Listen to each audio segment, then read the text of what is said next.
Coach நான் weight loss பண்ணா அந்த வெயிட் லாஸ் வந்து லாங் டேர்முக்கு வந்து என்னன்னா இருக்கணும். சடனலா வந்து என்னன்னா கெயினே வந்து ஆகக்கூடாது அப்படின்ற மாதிரி இந்த வீடியோ பார்க்குறேன். நீங்க ஃபீல் பண்ணீங்கன்னா ஒரு 2 விஷயம் வந்து நான் சொல்றேன், ட்ரை பண்ணி பாருங்க. ரொம்ப வந்து யூஸ்ஃபுல்லா வந்து இருக்கும். அதுக்கு முன்னாடி நீங்க யாரா என்னோட 30 days வெயிட் லாஸ் சேலஞ்சை ஜாயின் பண்ணி வெயிட் லாஸ் பண்ணணும்னு நினைச்சா தாராளமா என்ன வாட்ஸ்அப் பண்ணி ஜாயின் பண்ணிக்கோங்க. அதே மாதிரி இந்த மாதிரியான யூஸ்ஃபுல் வீடியோஸ்க்கு மறக்காம என்ன ஃபாலோ பண்ணிக்கோங்க.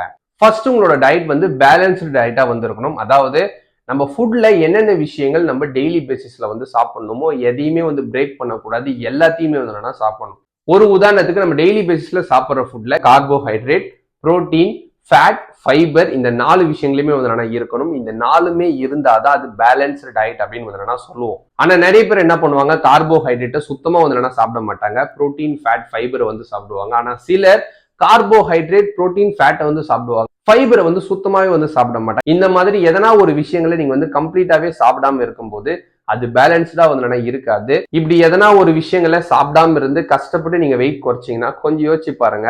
வெயிட் குறைச்சு முடிச்சதுக்கு அப்புறம் அதை கண்டிப்பா நீங்க வந்து சாப்பிடுவீங்க. அப்ப என்ன ஆகும் அப்படின்னா அது சஸ்டெயினா வந்து இருக்கவே இருக்காது. செகண்ட், உங்களோட டயட்ல நீங்க என்னென்ன விஷயங்கள் வந்து சாப்பிடுறீங்களோ அதை கன்சிஸ்டன்டா வந்து நீங்க எப்பயுமே வந்து சாப்பிட்ற மாதிரி வந்து வச்சுக்கணும்.